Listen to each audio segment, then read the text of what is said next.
All right, good afternoon.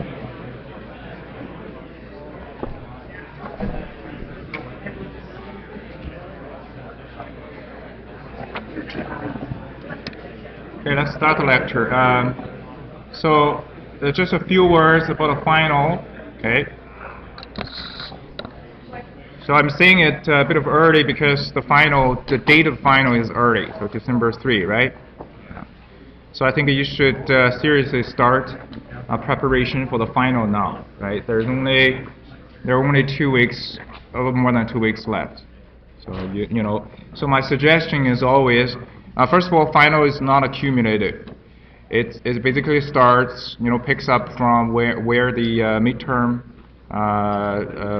left over, okay? And but however, the idea of vector, the idea of the planes, lines, the idea of this, cross product, all of these things, partial derivatives, and you can see that, you use that basically in the consequent, the lectures that we learned from midterm, right? So basically, there's no questions on the questions like in the midterm on the partial derivative dedicated to that, but you will need to know how to do those operations. Okay? Yeah. Formula sheet is giving out. It's provided by me. I think it covers all of the material, the formulas, important ones from the midterm. Okay? Yeah. We will cover the last topic. We'll cover is called Stokes theorem. So hopefully we can cover that in the next Monday or Thursday lecture. Monday lecture, hopefully we can finish that. Okay. In the last lecture, and we'll go over a few examples, and then I'll do a quick review for the final. Okay. So that'll be it. In the past, I usually have a so-called exam jam. Basically, it's a tutorial type of a session. But considering this close vicinity of the last lecture, between the last lecture and the exam, and you have another one before mine, so I'm not sure we will have a time for an exam jam or anything like that, okay? Yeah. But I will be making myself available in the office for sure, right? So if you have any questions, free to ask. Do your office hours change all the time? Yeah, office hours, just come anytime you want. I'll be, make sure I'll be always in the office, okay? Yeah. So, but I do want to say one thing though, I think I said this from the beginning, even if you just hear what I said, it's a bit too late. You have to practice. I teach all the time the same way as I taught in the past few years, and I always hear people get lost, and how do I catch up? If you ask me this question by this stage, I don't have an answer, right? Maybe the only answer I can see is start from assignments, start practice. Yeah. All the resources are there. You have all the lecture videos, lecture notes, tutorial notes, assignment solutions, everything is there. It's like I'm in the presence of everybody in the universe. So all you need to do now is of course, to pick up where you think the difficulty is. All right? Yeah. As I mentioned, the last few lectures from now, the last 3 lectures pretty much from now, including last lecture 18, are very important. Okay? It's essentially to make use of everything that we learned in this class, okay, for the last 3 lectures. Yeah. This is the loudest already, I think. Is that okay, or is too low? And this thing is the wireless one is not working properly. Yeah. Is that okay? Yeah. Okay, I'll speak a little bit louder then. Okay. Yeah. So anyway, we'll continue on the lecture here. Okay. So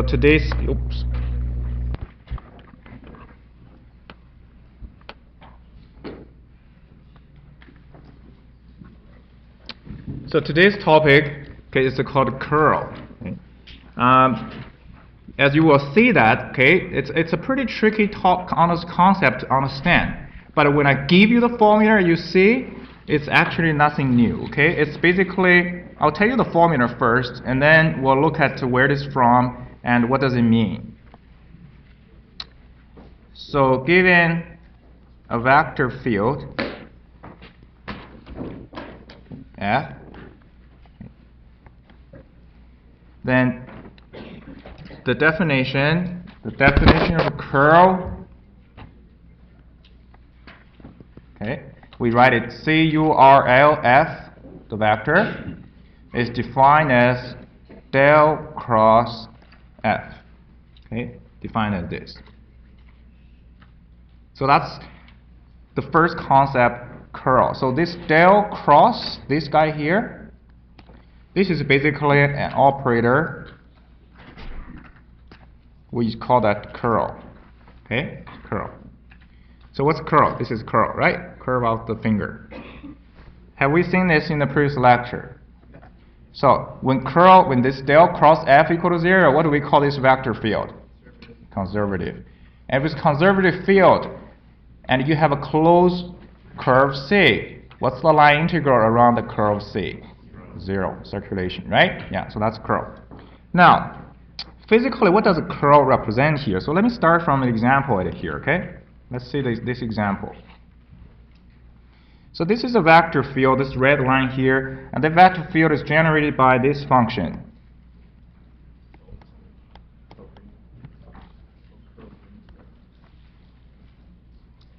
Okay, so this vector field generated by this function. As you see the vector field here, basically at y equal to 0 location, and the magnitude of the vectors seem to be the largest. As it's moving far away from the y equal to 0, and the vectors started to, the magnitude started to get smaller and smaller, right? So I can use this one as an analogy to the flow of water in the river. So basically the river, the velocity of the river close to the bank has a slower velocity than the water in the center of the river. Is that right? Yeah. So now, if you look at these vector fields here, basically you don't just look at these vectors. There's no rotations, right? There's no rotations involved. However, if you toss a stick into the water, let's say you place it over here. So what would you imagine the stick will do? It will, so right now it's this way, and then what happens next? It'll do like this, and then basically line up with the water, and then go flow, right? So essentially, the stick will rotate, and then at the same time, the stick will flow with the water. That make sense? Yeah. So this basically gives us a sense here, a seemingly non-rotating vector field. If you look at it in a microscopic point of view, there is a certain tendency of doing this rotation. Does that make sense? Right? So that type of rotation is basically going to be described by this curl F. Okay, so this guy here, so this is basically what we call the rotation, okay, of this field at certain point, okay, is going to be, I'll explain a little bit in details here, is going to be described by this del cross F, okay, del cross F. So another thing that you can, before I go into the more details here, another thing we can think of this. So, remember in the previous lecture, if I have a scalar function, and then you calculate the gradient of that. So scalar f give you a what? A vector, right? Give you a vector. So by applying this gradient operation. And if you look at this thing here, you put the stick at here, or here, or here. So you would imagine that the tendency for the stick to rotate will be different, right? Will be different. That depends on the location where you place the stick. Okay? Yeah. So this vector field, if you think about it, rotation described by what? It's also described by vector, isn't it? Right? You have a rotation here. There's a vector. So this is a direction of a rotation. Then when you curve it up, the thumb points is the axis of rotation. Does that make sense? Right? So this vector field, if you think of the tendency to push something to rotate, there is another field will be generated out of this vector field. And that's the field, this one here. So this curl opposition, as you're going to see, actually you learned, we have the formula from previous lecture. So what's the formula for this curl? It's ijk and partial over x, partial over y, partial over z, and then m and p. So f is m and p, right? So that's the formula for del cross f. And this is a vector, okay? This is a vector here, okay?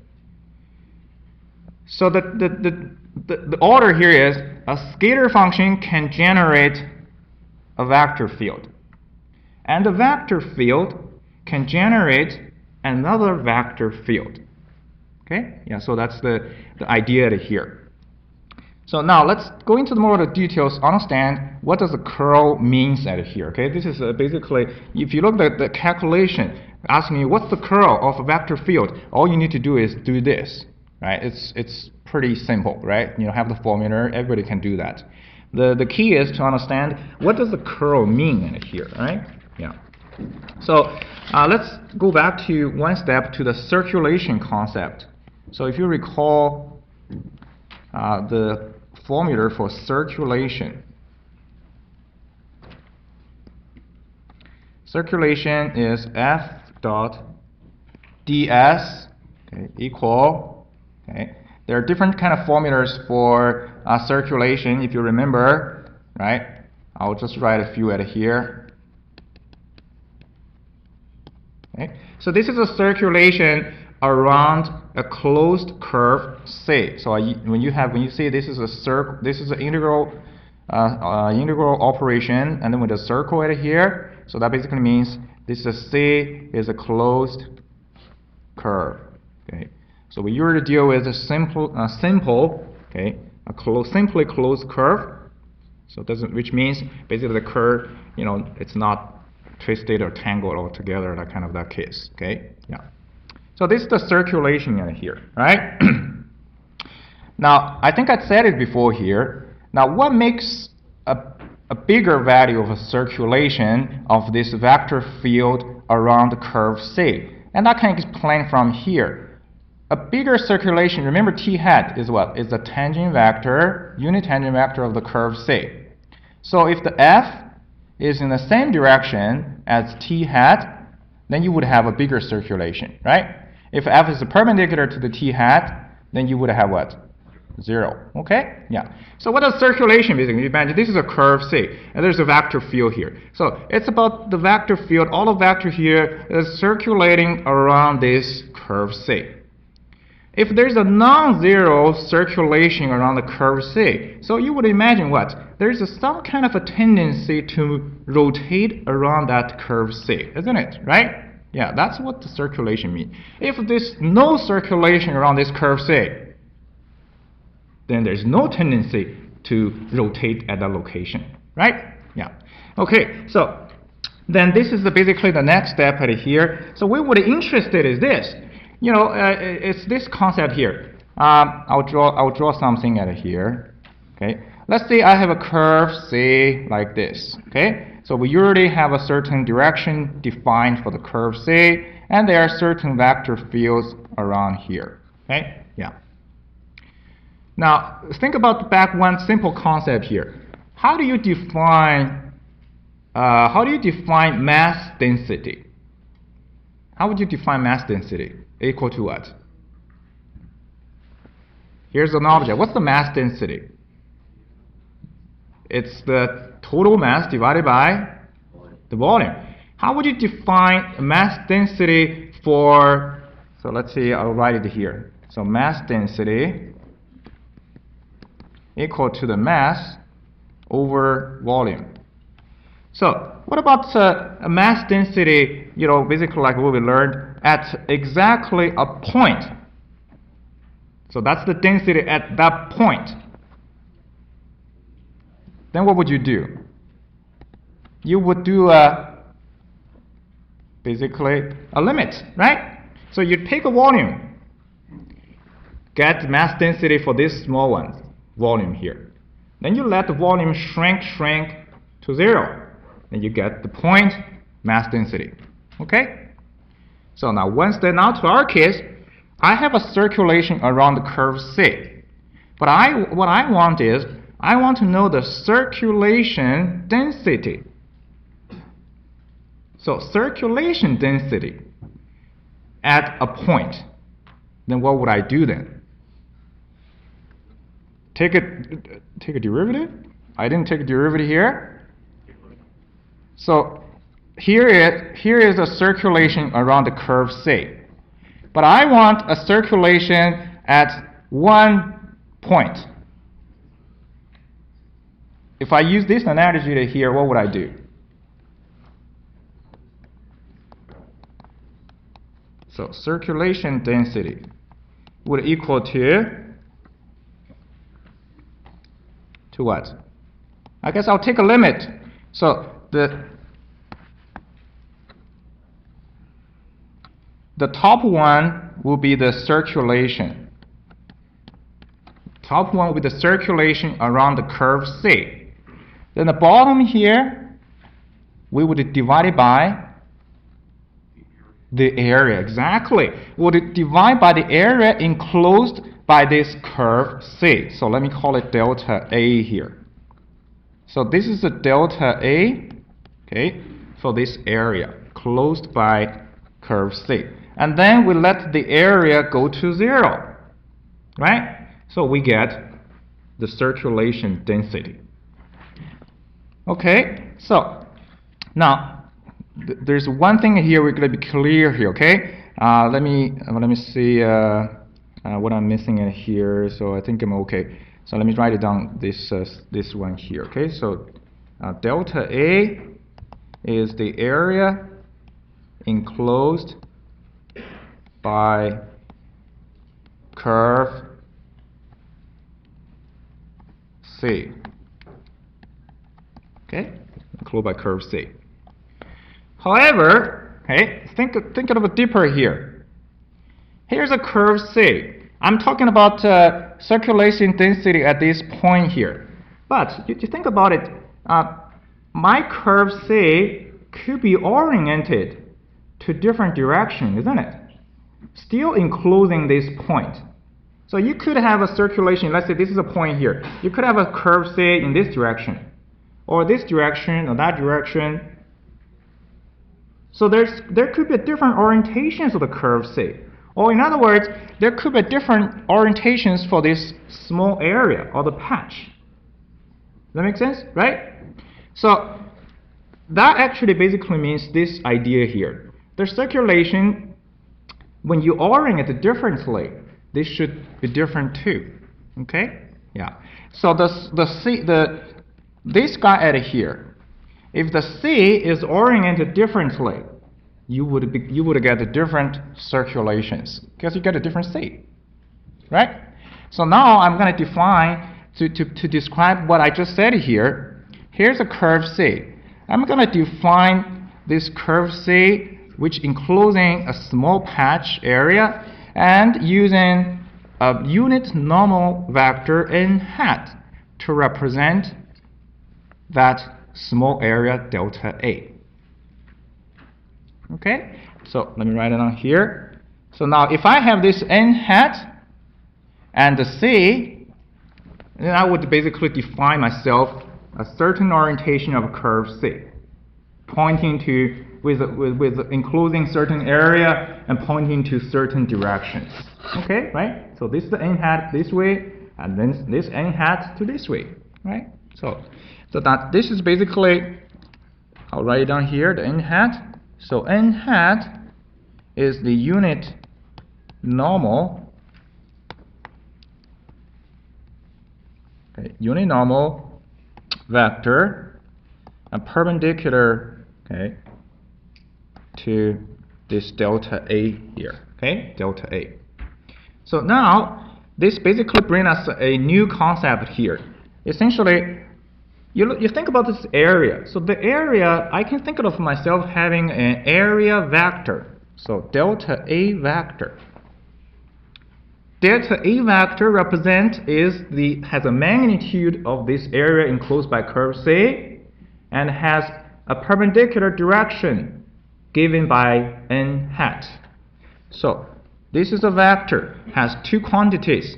One quantity is its magnitude. The other quantity is its direction, n hat. Okay? Yeah. So basically, in the 3D space, you can always come up with a small patch delta A vector given by its magnitude, area, and its unit normal vector, n hat. Does that make sense? Yeah. What's that sign from the delta?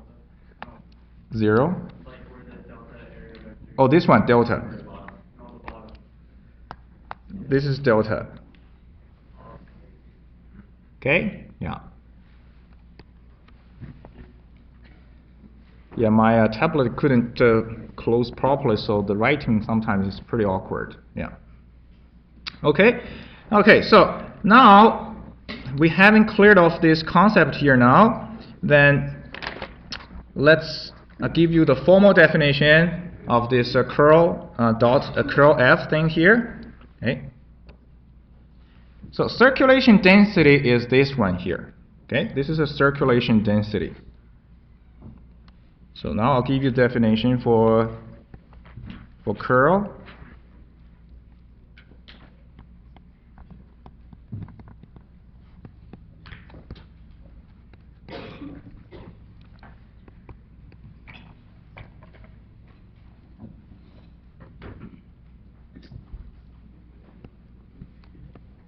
So curl F dot n hat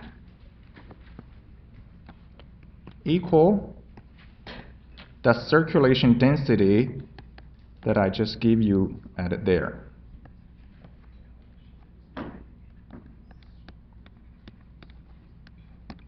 Okay, so this is the definition for curl. Now I cannot prove this one here. Here we actually it's related to the theorem, the Stokes theorem at the end of the lecture. Okay, so but in this side here, as what I just described, this is the circulation density. Okay, this is circulation density. So what is the circulation density then? So based on this definition in here, so circulation density is the projection of a curl in which direction? In the n hat direction. That's dot product, right? And this is n hat here. Okay. So circulation density, is this a vector or scalar? Just based on this formula here. Scalar. Curl is a vector. The vector project that onto the n hat direction, give you this scalar quantity, circulation density. Okay? So let me write down a few words here.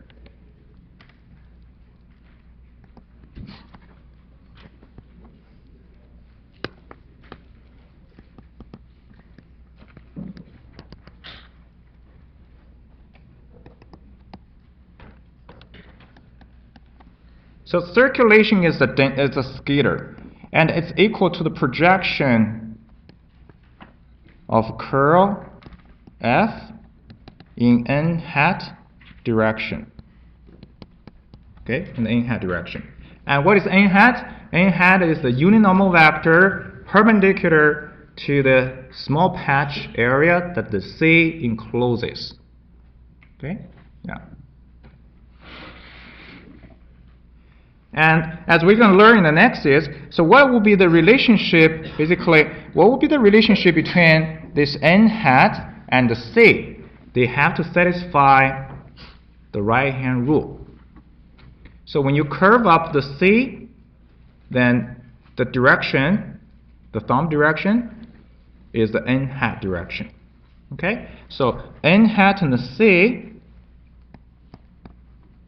satisfy right-hand rule.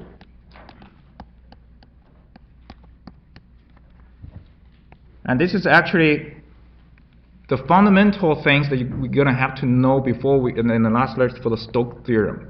Okay, there's always orientation between the curve C and the surface that it encloses.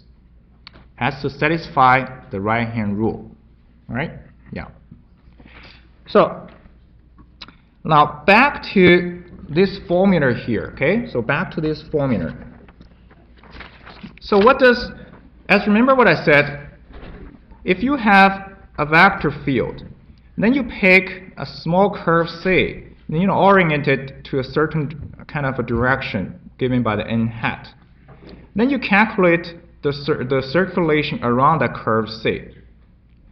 If you get a 0, so basically you can imagine that there is no rotations at the location. Does that make sense? Right?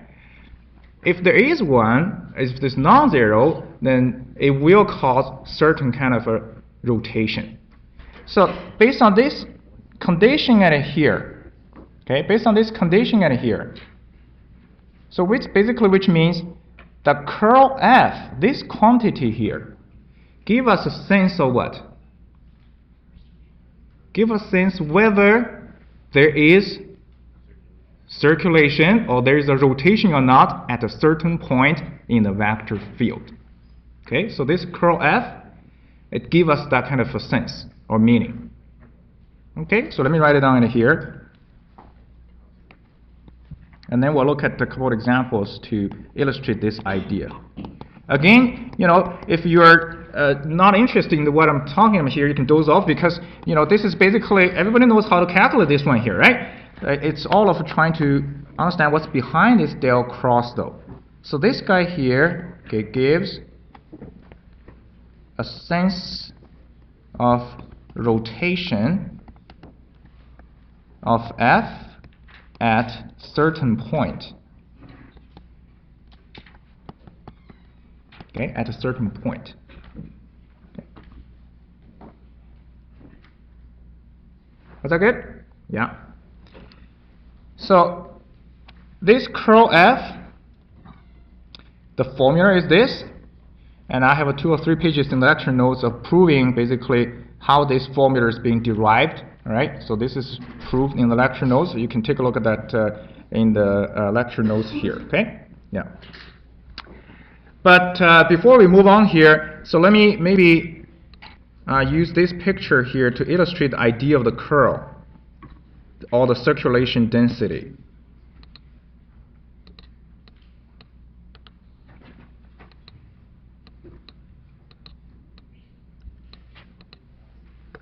So suppose you're a meteorologist and you're required to measure the wind speed. Okay, so you basically you hold a so-called the wind meter, right? There's a wind meter with a certain rotating paddles on it. So this wind is blowing in the 3D space. So basically, you can imagine there's a vector field there, right? Okay. So this wind meter is pretty small. So when you put it in a certain location, you're basically measuring the location, the point-wise rotation. Okay. Does that make sense? Yeah. So then, if you hold it this way, you probably see certain rotations, right? But if you hold it the other way, so the paddle will rotate differently. Does that make sense? So this is essentially the meaning at here. Ultimately, if you hold it at a certain orientation, you would have what? A maximum spinning rotation, right? Yeah, you would have basically a maximum circulation. What would be the maximum direction then? So if let's say curl dot n hat give you how much circulation going to be.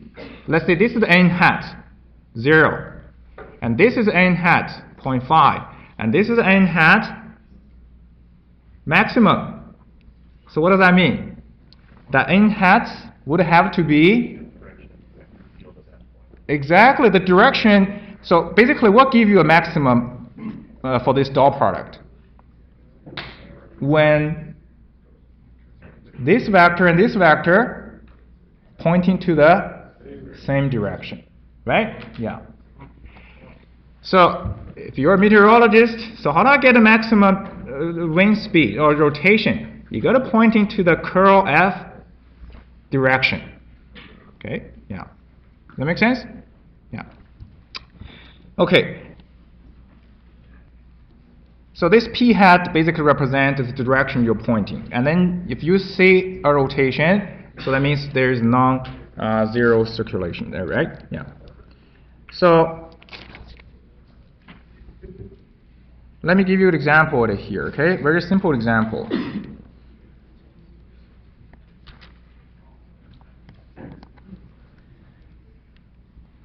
I have a vector field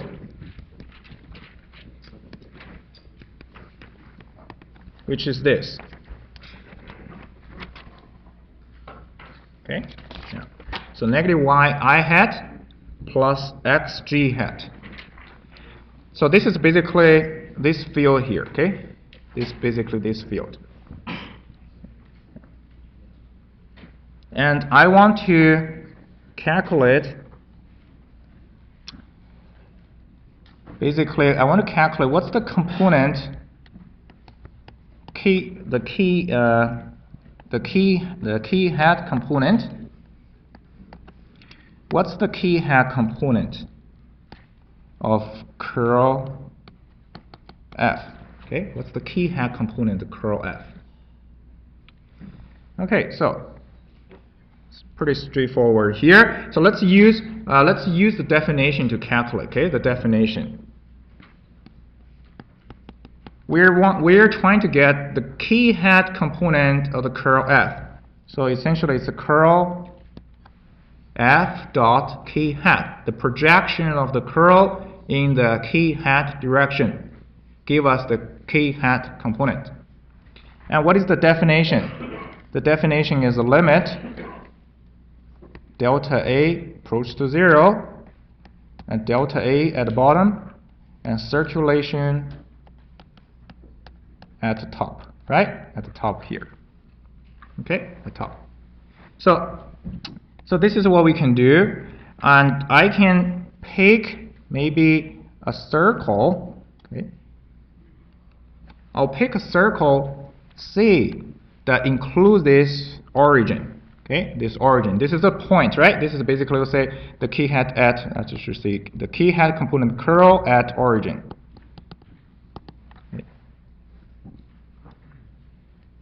So I can pick a C, includes this origin at here, and maybe a unit circle or whatever, right? Yeah. And then I can calculate the circulation at here. So if I pick a unit circle to start with,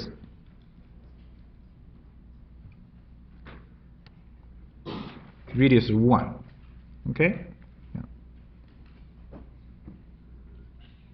Maybe, no, sorry, pick a circle of radius of r, arbitrary r here, okay? So pick a circle, radius of r, including this origin in here. So what is the area? So that delta A equal to what?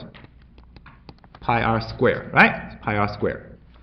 And the circulation you can calculate, basically parameterize the curve, you know, as you did in the previous lecture, you can calculate. So this circulation you can calculate, you will find that equal to 2 pi r squared.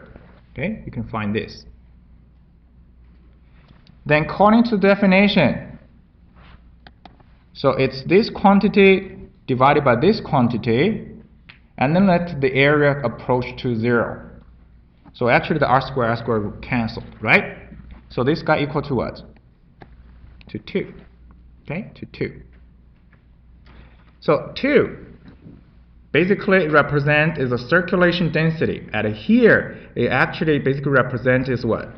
It's the angular rotation around this point origin at here. Okay? So 2 is the quantity at here, essentially is the angular velocity. I'll use a better example to illustrate some other idea here, but for now, okay, just remember, right, this is how you can calculate through the definition. You know, you calculate you pick a small curve, say, calculate the circulation around the curve C divided by its area, then take a limit, and then you get the circulation density. Okay? Yeah. So now let's for the same vector field here, okay? For the same vector field, let's calculate it slightly different way here, okay? Yeah.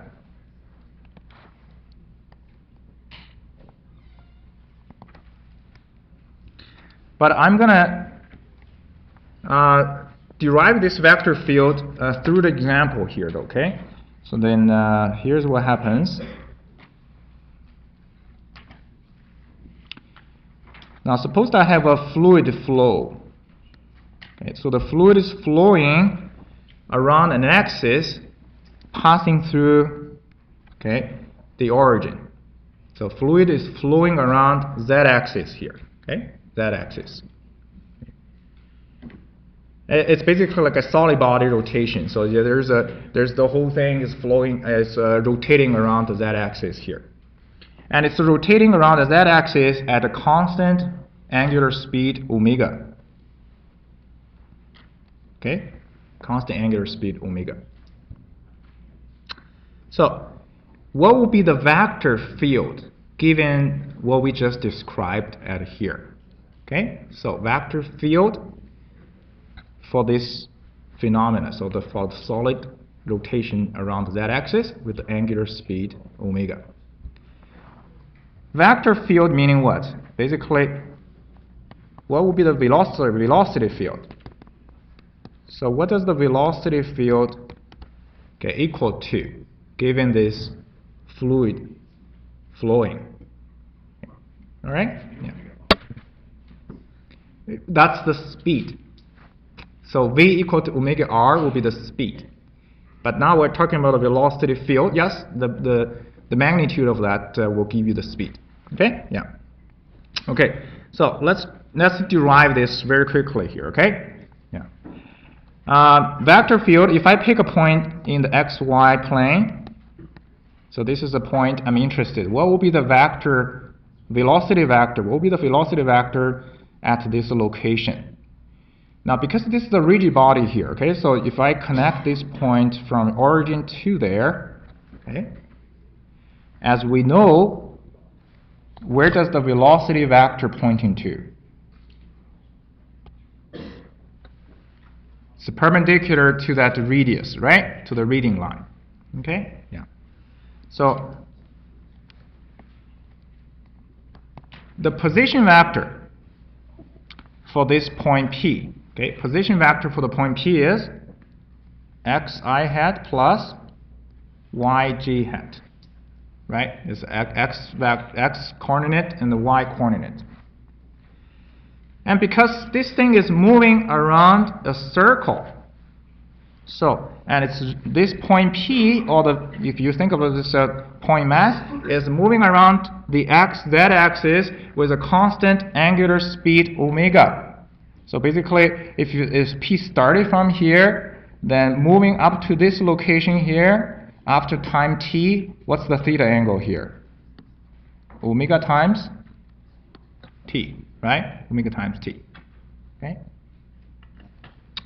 Then from here to here, let's define as r. Then what's the x coordinate now? It's r times cosine omega t and r times sine omega t. Okay? Yeah.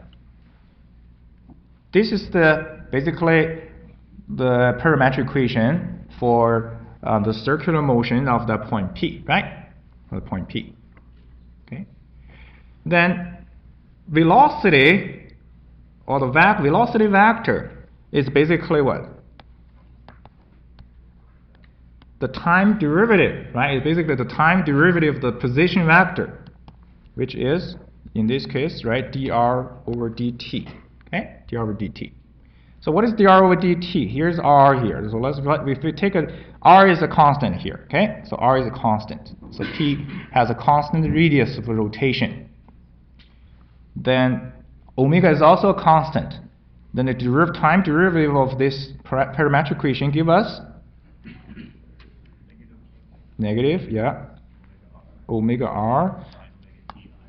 That's right. So I'll put omega at front here. Plus omega. Yeah. Good. So this is your velocity vector at that location P for any time t, right? For any time t. So you can imagine now, this is the location P. You have a vector V. You can draw that based on the given value omega, right? If you're talking about the velocity vector at this location, then the velocity vector V, so you can think about if at this location the r is smaller now, right? R is smaller. But omega is still the same thing. So the difference between this location and this location, only difference is what? Is this r, right? Is the r. So I'll draw V, which is smaller V now, right? And actually, if you connect this endpoint here, they're always in proportion, okay? In proportion. So now if you imagine, if you pick any point in the space, you can draw a velocity vector, right, anywhere in the 3D space with this kind of notation. Make sense? And that, you see, that is exactly what this vector field looks like what we did here. All right?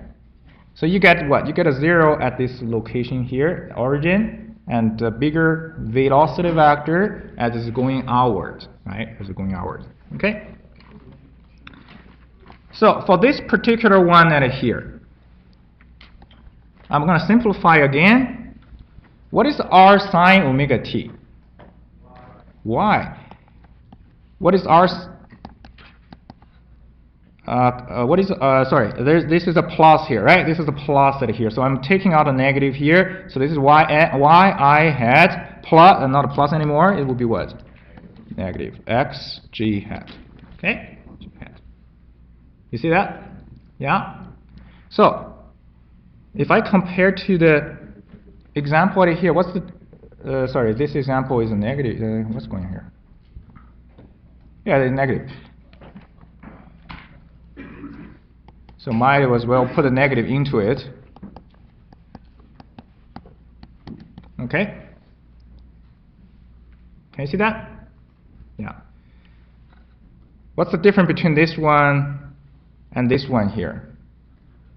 What's the omega value in this vector field? 1.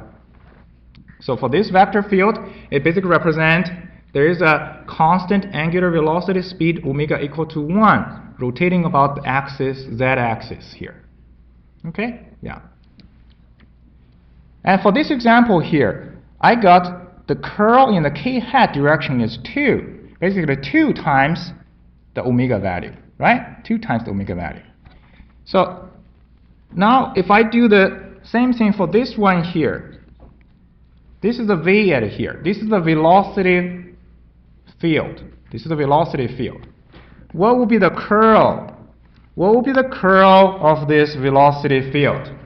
Right? What will be the curl of this velocity field?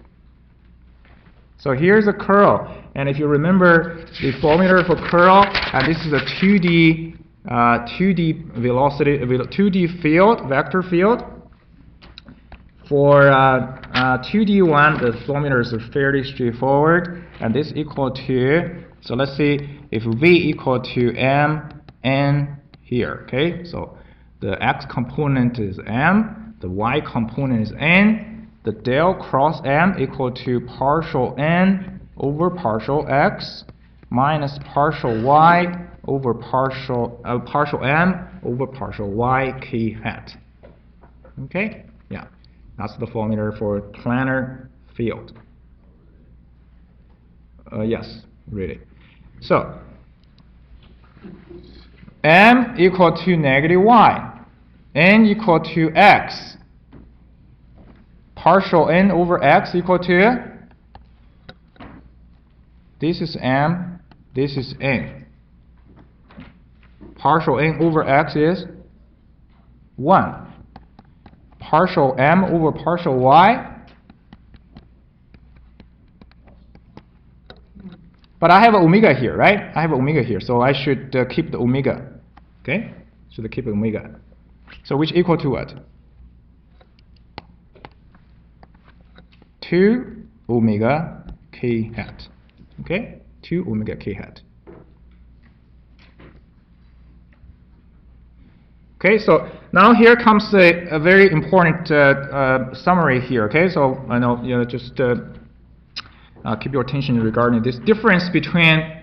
There's a difference that here between so-called microscopic rotation and the macroscopic rotation. Okay, so I'm going to write it here. So I'm going to explain this using this one here. So microscopic and macroscopic. Okay, let's call it circulation. Okay.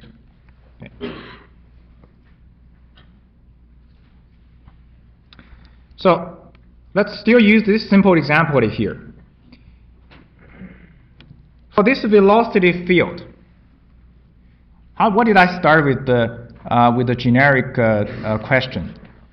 It's a rigid body rotating about the z-axis with what? Angular speed of omega. And when we calculate the curl at here, we end up with 2 omega k hat. Does that make sense, right? So what is V here? V is a vector field in terms of x, y, z. So in this particular case, for this vector field V, we end up the curl is a constant at any location within this vector field. That makes sense? So this is 2 omega k. This is the constant here, right? This is a constant. It's a constant what? At here, how much is the curl? At here, how much is it? At here, same thing, right? So curl or del cross F give you is the microscopic circulation or rotation. Okay? So this guy here. So del cross F or del cross V, it gives you this microscopic circulation. Micro basically it's a point. It's a point circle at a certain point, right? At a point in the field. Okay, in the field. However, the macroscopic circulation give you is what? We're referring to the total, basically the vector field. It's a overall impression. So when you look at the vector field, whoa, this whole thing is rotating, right? That's a macro, but that's not the micro. Okay, yeah. Micro gave you the del cross F. It's a point information. You use the velocity. The wind speed sensor. That's a point at that in the air in the 3D space. Now, what is so important then? Now, if I give you this example, look at this one here. What's your overall impression?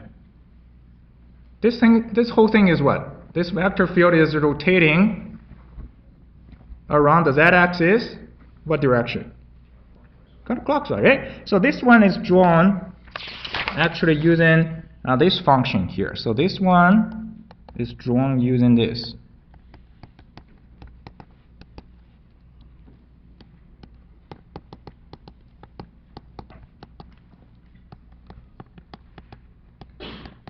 Okay, it's drawn using this. So if you, this is actually called a whirlpool. Okay, it's called a whirlpool field. Why is it called a whirlpool field?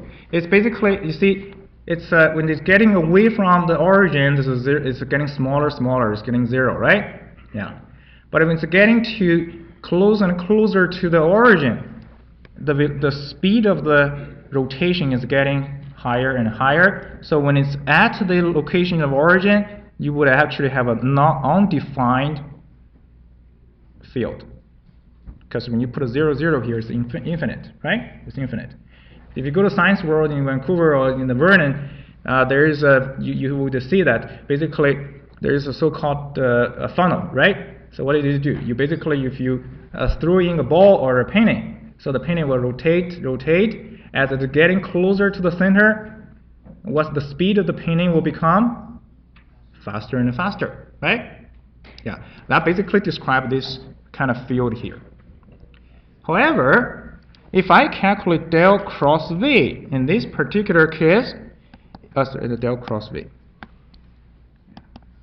Okay, if I calculate the del cross V, you can try it yourself. Okay, so there's speedometer here. You would see that it's 0 at anywhere. Okay, at anywhere beside origin. Okay, so you would get a 0 for this field.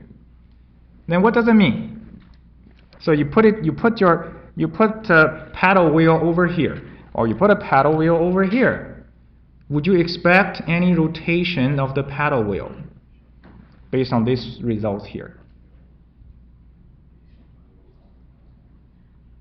So this is basically what I refer to this microscopic and the macroscopic. So if I place myself in this field, what would you expect me to do?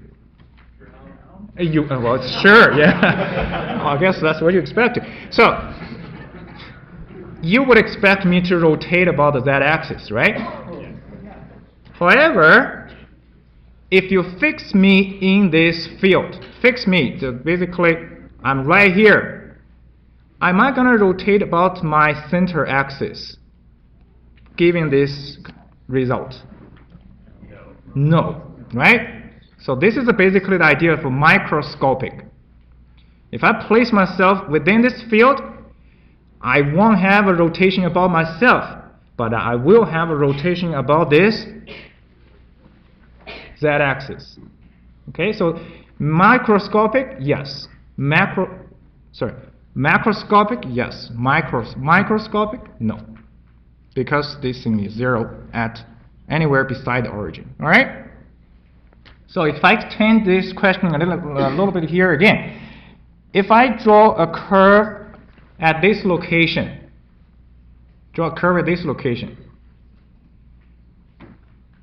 what would be the circulation around that curve here?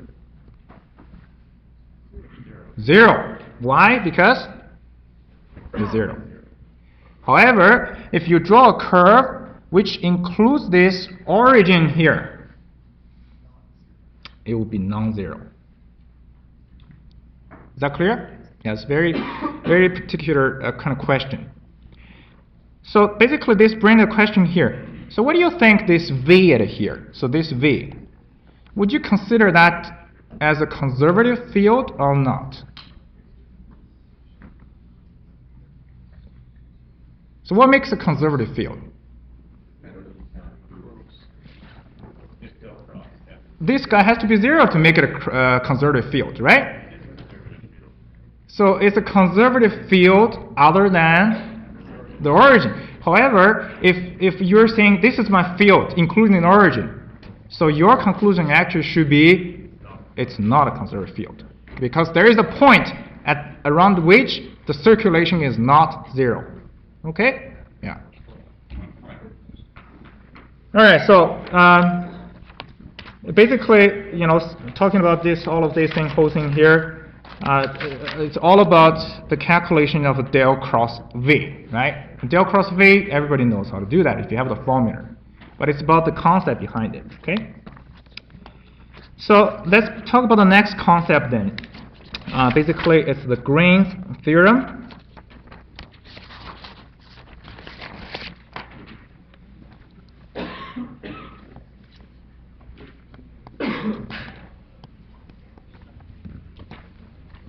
Okay, Green's theorem. And by the way, we're going to have the last quiz next week, which is on the Green theorem, right? Yeah. So,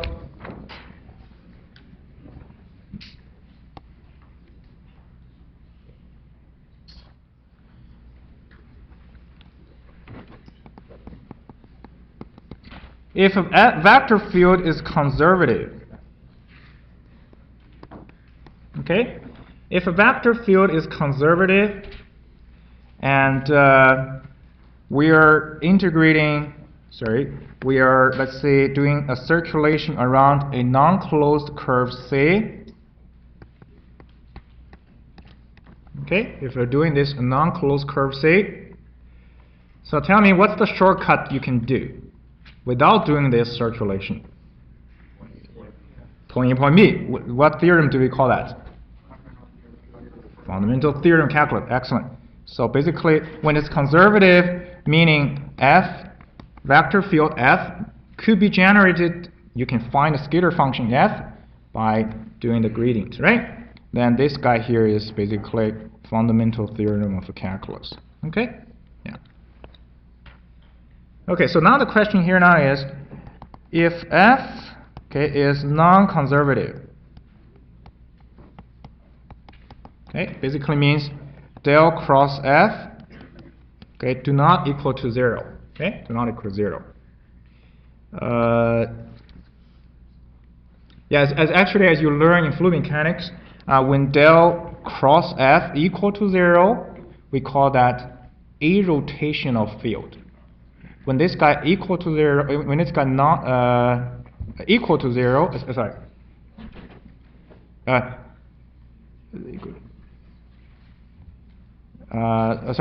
when this guy equal to 0, it's called non-rotational field. When this is not 0, it's a rotational field. All right? Yeah, it's a rotational field. So if F is a non-conservative here, then I'm going to do a circular. I'm going to do a circulation or line integral around a closed curve C. So C is closed. Okay, C is closed.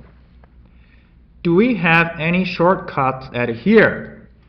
Basically means you don't like to do this line integral. Can we do something else to get the same results, right? Now that's where the green theorem basically comes into the picture here. Okay, yeah. So C is closed. So let's say for the green theorem, it's for a planar case in the xy plane. Okay, so this is C at here. Okay, yeah, this is C. So C is closed. So which means C will enclose certain region R. Okay, certain region R. So R is a region enclosed by C.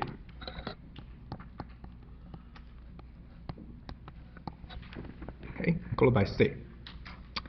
And then the green theorem says, okay, so the green theorem says this. The circulation or the line integral can be calculated using a double integral.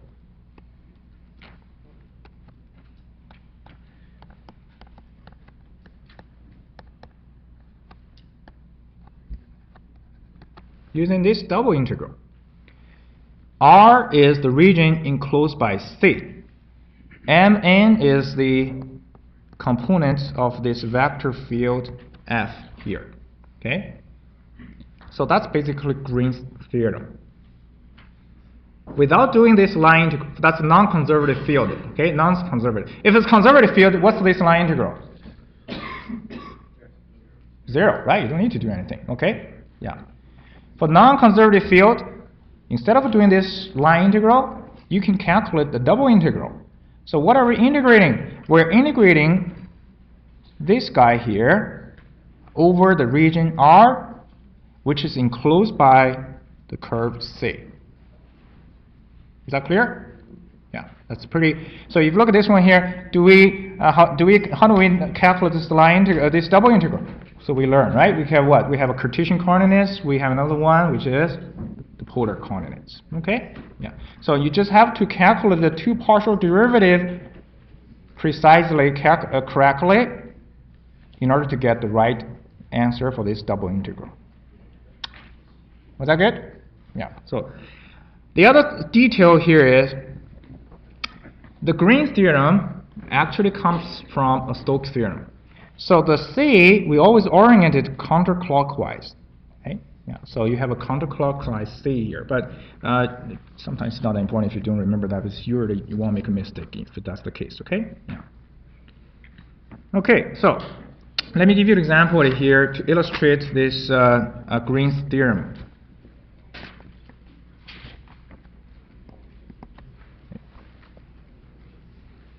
So the proof, you can find the proof in the lecture notes, actually in the textbook. Okay, it's quite a few pages to prove it. That's really out of scope of this lecture. Okay. So I'll give you a vector field. This is the vector field y e to the power negative x plus 1/2 x squared minus e to the power negative x g hat. Okay, so this is the vector field. So it's pretty weird vector field with a y and exponentials. Okay, and now what we want to do is we want to calculate a line integral around a circle centered at 2, 0, and circle goes around like this. Okay, counterclockwise. So this is the C at here, and we want to calculate this line integral around this curve C, closed curve C. So if I don't know Green's theorem, right? So what would you do? I guess I have to come up with the parametric equation of this circle, right, or the curve C. So what's this circle? Okay. This is not 1. This is 3 here. Okay. Yeah. So unit circle centered at 2, 0. The radius is 1. Parametric equation for the circle. If I come up with the parametric equation and it has to describe the direction of the moving is this direction, so you can see x equal to 2 plus cosine t and y equal to sine t. All right. So basically, if the circle is at the center, or at the origin, is centered around the origin, what's the parametric equation? X equal to cosine t, y equal to sine t, right? So, but now the center is at 2, 0, so all the changes 2 plus cosine t. Okay? And what comes next? This function f, the x, will be replaced by this. And the y will be replaced by this, right? And then you have to calculate the derivative of this r here. So this is r, right? This is r. Then you do the dot product. So you just imagine that, basically there's e to the power of this. It's going to get really messy. Okay? Yeah. So now let's take a look at this Green theorem. So you can easily show, or even you don't have to show, basically this is not going to be 0. Okay? It's not a conservative field. So if I apply this Green's theorem, so what do we do? Let's see. What's the m here? This is the m. And this is the n at here, right? This is the n. Okay?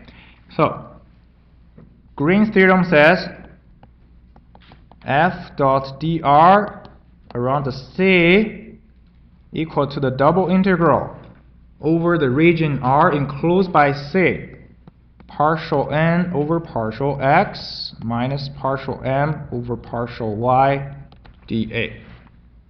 Okay, that's the Green theorem. So then what is the partial n over x? So where's n? This is n here, right? So you can calculate that. X, the derivative of this respect to x should give me this. This is a partial n over x. And what does the partial m over y give me? Partial m over partial y. That's right.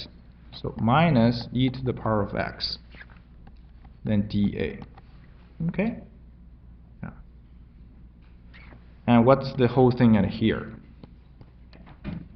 xdA, right? xdA. Okay? Then what shall we proceed from here then? Well, this is a tricky one here actually. In the circle, you might think is you're going to use what? Polar, isn't it, right? Yeah. But there is a tricky thing is, if you want to find the theta limit, you have to basically draw a line here, here. So what's the theta limit corresponding to this tangent line? What's the theta limit for this one tangent line here, right? Yeah, that's actually not so easy to find. So in this particular case, you actually would do using the Jacobian, using transformation of variable to do it. So instead of using, this is the region here, right? This is the region. You can define u equal to x minus 2. Define v equal to y. Okay, then that circle will be shifted from here to where? To the origin. Okay? But I'm not going to do that this way. You can try it. But in this case here, there's a shortcut, another shortcut here. Okay? Remember, what is the center of mass formula for x bar, which is what?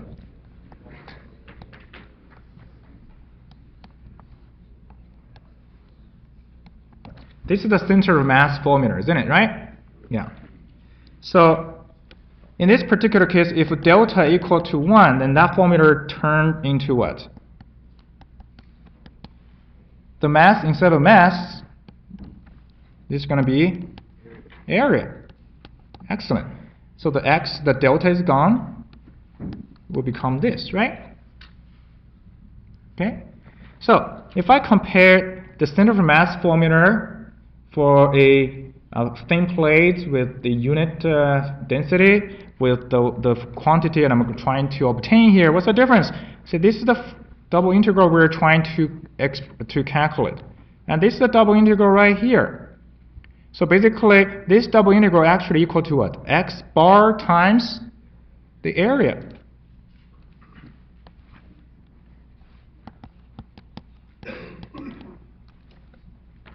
So tell me, where's x bar? 2, right? Now what's the area? Pi times? What's the radius? 1, so just pi.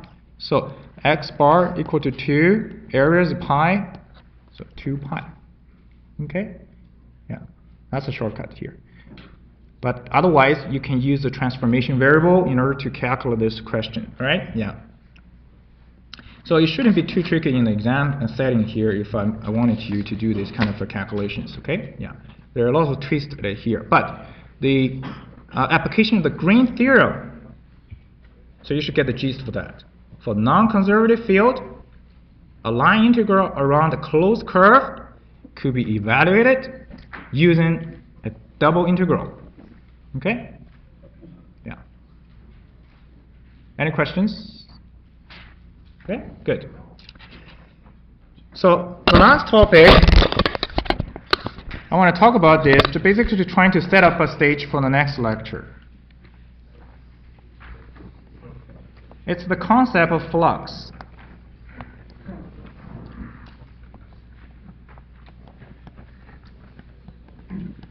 Okay, it's the concept of flux. So what is a flux, basically, first of all, right? And then let's to think about the concept flux here. If I have a vector field,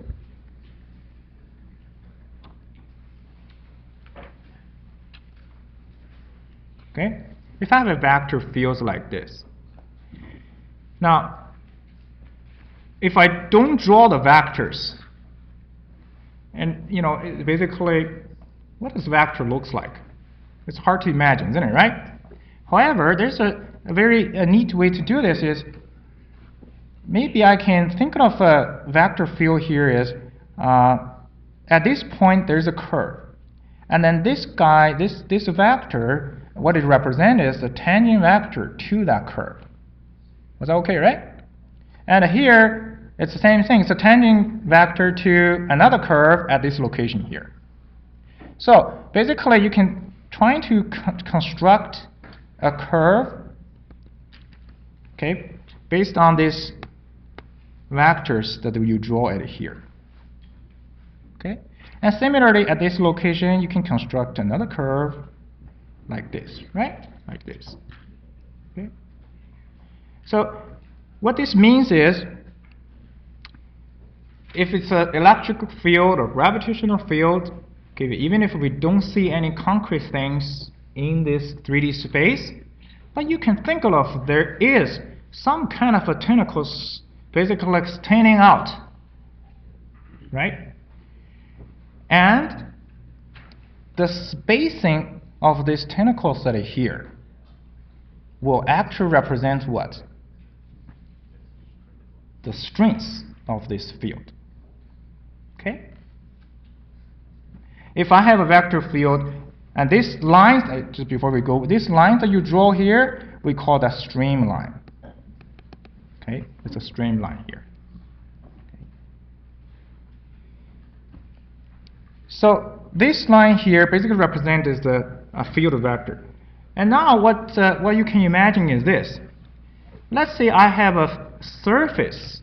I have a surface in the field. Okay?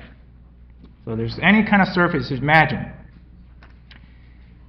And think of this vector field as a dropping meatballs or bananas. Okay? You know, like the cartoons here. And you want it to catch as much as possible. All right? So, if I orient the surface, you know, pointing down like a bowl here, I'm not catching anything, right? But if I orient it this way here, I guess I'll catch as much as possible. But, you know, basically it really depends on how it depends on what? It depends on the orientation of the surface and what else? It depends on how fast the meatball is going. Or basically it depends on the number of lines that are here, isn't it, right? And what else does it depend on? So we said three. One is depends on orientation of the field. One is depends on the strength of the field. What else? Area. The size, right? So big guys catch more and then I catch less. So the point here is, whatever passing through the surface in a unit amount of time is what we call flux. Okay? So flux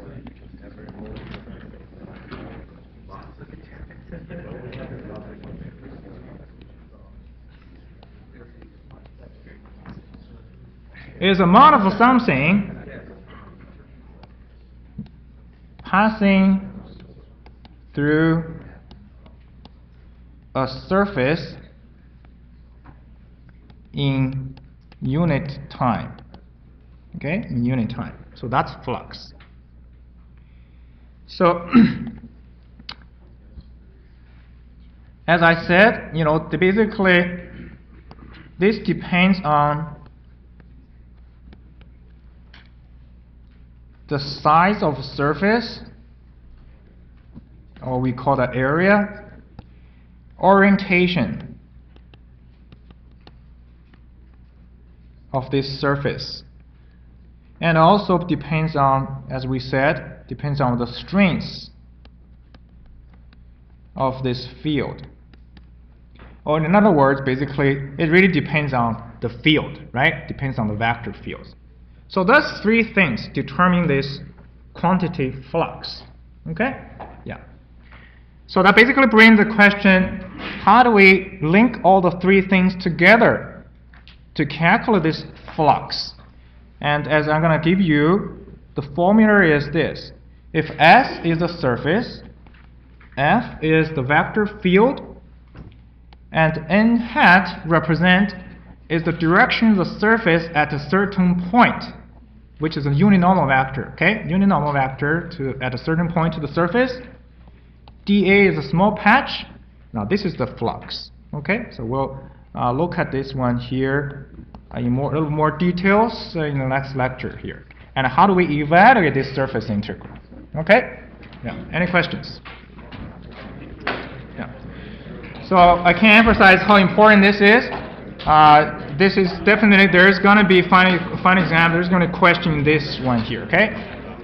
There will be one for the green theorem, there will be one on the conservative field, there will be one on the surface, there will be one on the Stokes theorem. So